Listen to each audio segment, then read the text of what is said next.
বন্ধুরা এই ইফেক্টটিকে বলা হয় সিনেম্যাটিক টেক্সট ইফেক্ট। আজকে আপনাদের এই ইফেক্টটিকে কীভাবে বানানো হয় সেটাই দেখাবো।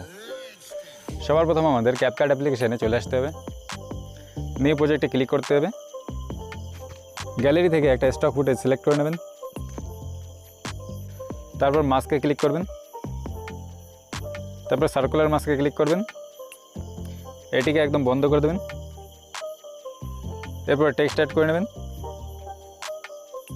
এখান থেকে আপনাদের পছন্দ মতো ফন্ট অ্যাড করে নেন। প্রথমে টেক্সটটিকে একটু জুম করে নেবেন,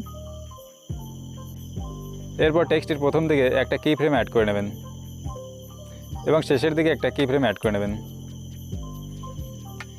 এবার এটিকে ফুল জুম করে নেবেন, এরপর এখান থেকে একটি গ্রাফ দিয়ে নেবেন, এরপর আপনার প্রথম ক্লিপের এক্সট্রা অংশটুকু কেটে বাদ দিয়ে দেবেন, এরপর ক্লিপটিকে এক্সপোর্ট করে নেবেন,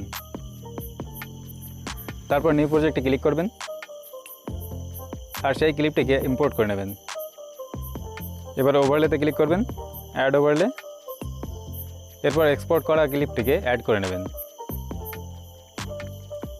তারপর এটিকে অ্যাডজাস্ট করে নেবেন, এরপর ব্লেন্ডিংয়ে গিয়ে